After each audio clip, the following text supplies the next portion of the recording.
Hi everybody, it's Belinda from Belinda's Book Nook, and today I have a vlog for you. I went to the Boston Book Festival, and it's an annual event, and this is the first time, I believe, since the pandemic that it was live, that we could actually go there to the Boston Public Library, where they house a majority of, or a lot of the book events, where authors come and booksellers and bookstores from all around come and sell things, and it's really a great fun time. I thought I'd take you on with me. I didn't video a lot, but I wanted to share a little bit of the sights and scenes, and so you're going to see some clips of that, and then after that I'm going to come back and we're going to talk about the books I got. All right, so grab something to drink, pause it, get something good to drink and a little snack, take a little look at the video, and then I'll be back and we'll talk again.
I'm back again.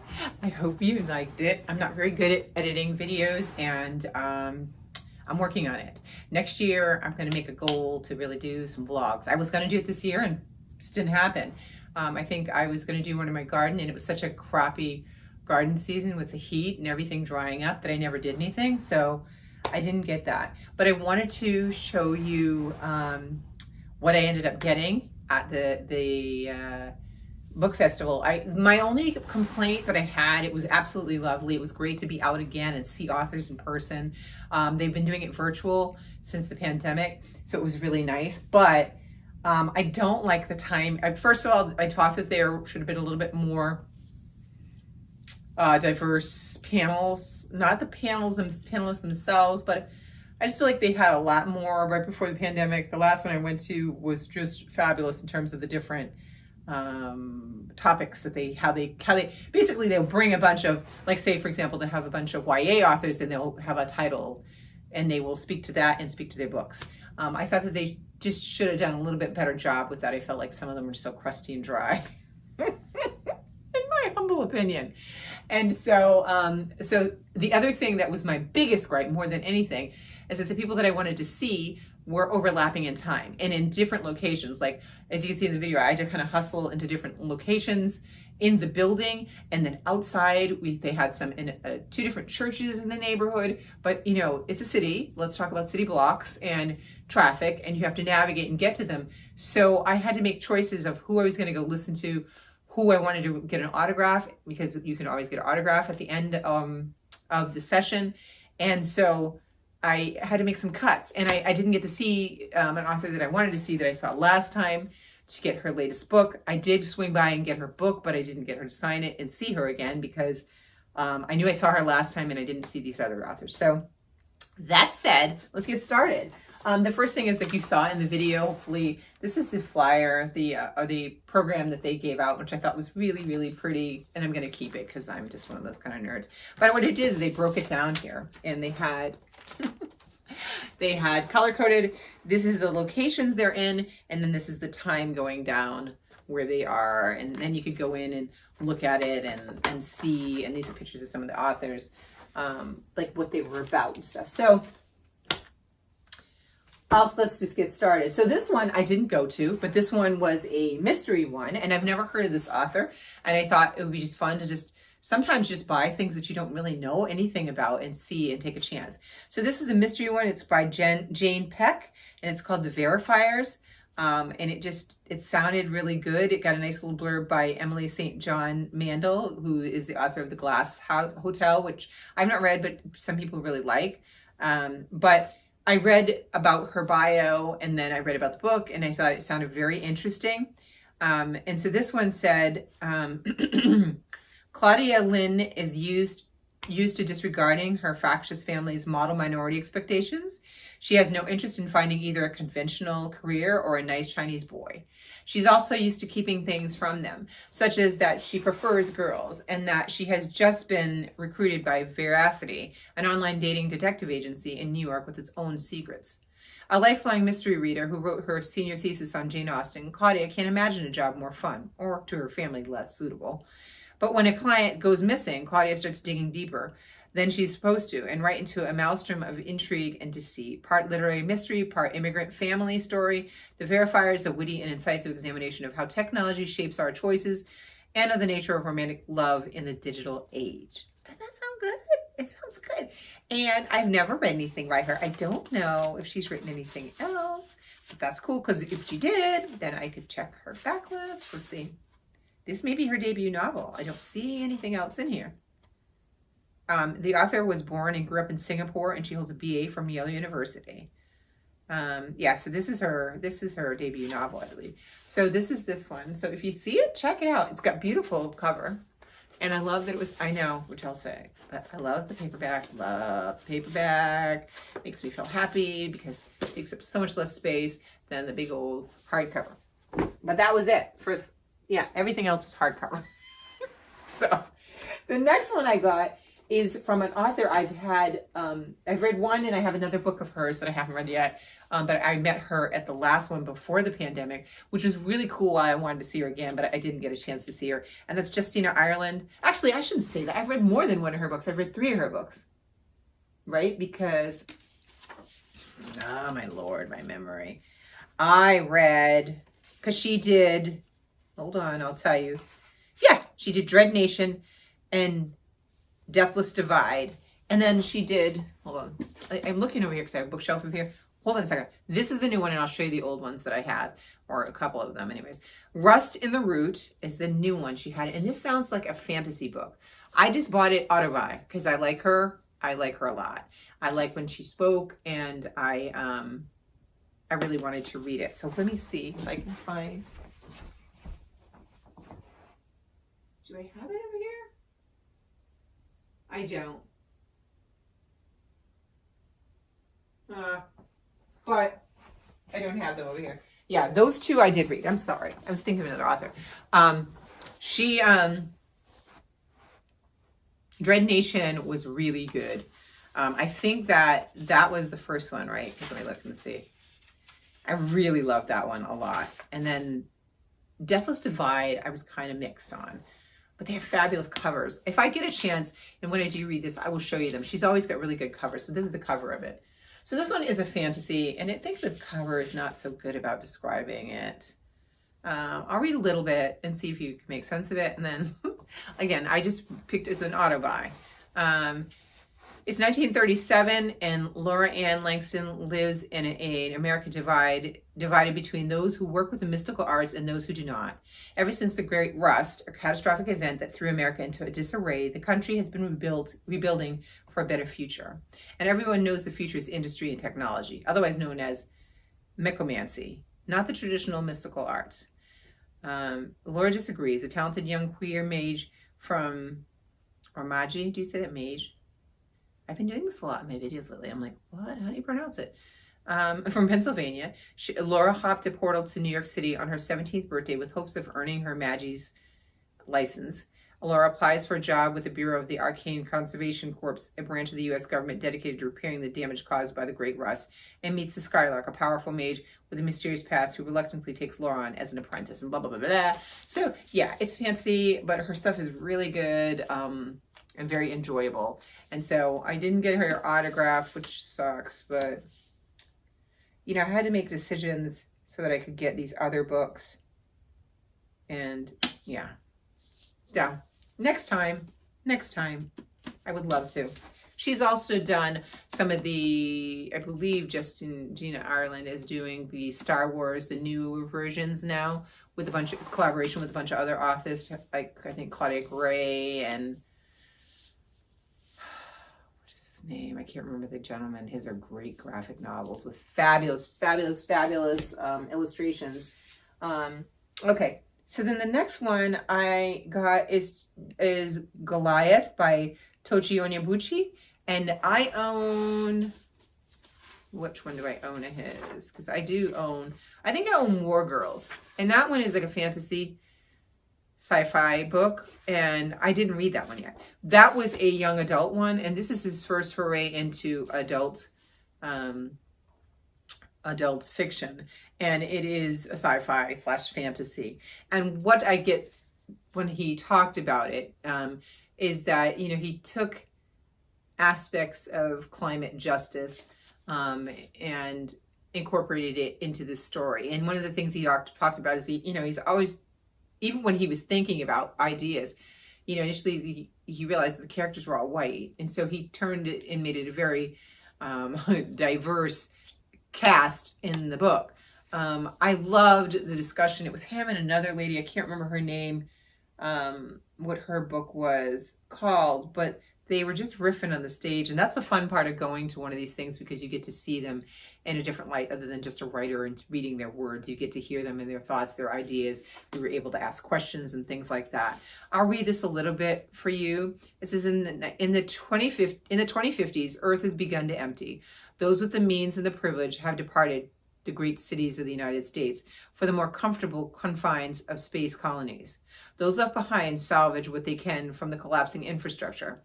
As they eke out an existence, their neighborhoods are being cannibalized. Brick by brick, their houses are sent to the colonies. What was once a home, now a quaint reminder of the colonists of the world that they wrecked. A primal biblical epic flung into the future, Goliath weaves together the disparate narratives, a space dweller looking at New Haven, Connecticut as a chance to reconnect with his spiraling lover, a group of laborers attempting to renew the promise of Earth's crumbling cities, a journalist attempting to capture the violence of the streets, a marshal trying to solve a kidnapping, into a richly urgent mosaic about race, class, gentrification, and who is allowed to be the hero of any history. What? That sounds fabulous. And I love the title, Goliath. I think it's going to be good. It'll be my first of his. I own, like I said, one other book of his. I've not read it, but I did hear him talk about this, and I definitely want to read this. The next two books, I've never heard of these authors. It was just one of those things. That's when you get to the book festival and you read a blurb and you say, oh, this is something I want to read. So this one is called, I'll pick up the lighter of the two because one of them is a chunkster. I thought of Dee Dee when I saw it because I'm like, she loves big books and she can't lie. I think she would like this book that I got. I thought of her because I was like, she would be like, this is easy. I can do this. I looked at it as, it's going to be a project and it's going to be several months for me to finish it, but I'm going to try it. But that's the other book. This book is called, and this one's kind of big too. It's called, and hold for the cover. Hold on for this beautiful cover. It's called Viral Justice, How We Grow the World We Want. And the cover caught my eye first. Then I started reading it. And then I saw that it was a Black woman. And I was sold when I heard everything. All that together made me want this. And this is her name is Ruha Benjamin. Okay. And this is the cover. What? What is that? Hello. Is that not the most gorgeous cover? And I'm not even mad it's hardcover. Not, because I'm loving it. I'm like, I can take this off. And when I read the book, I don't have to worry about anything, and then slap it on. And when I'm done, and it'll be beautiful all over again. So this one, I didn't get to see her either. She was in the same time as another. I think she was the same time as the next one I'm going to read. And I really wanted to see that one because I never heard of this person, and she's more from the academic space, but the topic was very intriguing to me. So this one, let's see, I'll read a little bit to you. She's got blurbs by Angela Davis in the back. It says, an inspiring vision of how we can build a more just world, one small change at a time. And I always love books like this because I always feel inundated with the weight of where we are in terms of the environment and climate change. And so I like to see that there's people out there writing things that can uplift people, motivate people, and know that we matter as well, you know. So it says, long before the pandemic, Ruha Benjamin was doing groundbreaking research on race, technology, and justice, focusing on big structural changes. But the twin plagues of COVID-19 and anti-Black police violence inspired her to rethink the importance of small individual actions. Part memoir, part manifesto, Viral Justice is a sweeping and deeply personal exploration of how we can transform society through the choices we make every day. I'll just leave it at that. So it's like almost like a little teaser. You got to go look at it and read it and see what you think. It looks fabulous. It's very big, but I think this is doable and really good. And this is a picture of the author. I don't know if you can see her. It's really tiny, but there she is in there. And I did peek in. I did see her at the, I think she was at the end of hers. And I saw her on the stage. So I did see her. I just couldn't get her to sign it. And I'm really bummed. But if I do get another opportunity, if she's still in the area and goes somewhere else, I want to go and get her to sign it. So, and I did get the, I didn't tell you, I did get the signature here on this one. And he said, Belinda, thank you so much. There it is. I love it. And I took a picture. And my stupid phone did the live setting, so it's blurry. Like, if you hold it, you can see a little movement. But it was like so blurry. I'm so mad. I'm so mad. This next one is the one, and the last one is this. Look at it. Look at the dictionary. If you see this, you go, oh, did you get a dictionary? For those of you that remember dictionaries. Okay, I'm old enough to have had a dictionary, not on the computer. This would look like a dictionary or a thesaurus, right? But it is not. It is a book. The name of this is called Liner Notes for the Revolution. I should put the sticker right on top of it. Wait a minute. I'm going to give you the byline to it. The Intellectual Life of Black Feminist Sound by Daphne A. Brooks. And this one, I did get a great picture with her. And I think you might have saw, I don't know if I put it in the video, but a picture of me and her. And she signed mine right up here in the front. It's so great. I talked to her before the talk because there weren't that many people in there yet. And I was like, do you mind if I ask you to sign this first? And now her book, again, this one is going to be one of those ones, like, oh, look at these great pictures of Aretha Franklin. This really tiny writing. So I am definitely going to have to, like, this is like home. This is like academic. Like, you know, I got to just have to take my time, read some, take notes, keep working my way through it. Let me see if I can describe it to you. It's hard to describe, but it's really, her discussion was very good. And I just think it's a very interesting approach to history, okay? So Daphne A. Brooks explores more than a century of music archives to examine the critics, collectors, and listeners who have determined perceptions of Black women on stage and in the recording studio. How is it possible, she asked, that iconic artists such as Aretha Franklin and Beyonce exist simultaneously at the center and on the fringe of the cultural industry? Now, I guess sit and think of it. It's one of those books, too, that I think you're going to have to sit and think about it. Like things that are going to make you go, You know, Linear Notes of the Revolution offers a startling new perspective on these acclaimed figures, a perspective informed by the overlooked contribution of the other Black women concerned with the work of their musical peers. Zora Neale Hurston appears as a sound archivist, and a performer, Lorraine Hansberry, as a queer Black feminist critique of modern culture, and Pauline Hopkins as America's first Black female cultural commentator. Hello, Pauline. See that? I just got their book. We just found and talked about her last month, or earlier this month, and I still haven't finished it. I'm working on it, depending upon when this video shows. I should be done with it by then, but who knows? She's mentioned in here, so I love when it's like full circle, like things kind of come together. Like there are pieces of the whole. So reading her work and then also talking about her in here will bring deeper meaning of this book to me. And then it says, I'm sorry, it's going back. Pauline Hawkins is America's first Black female cultural commentator.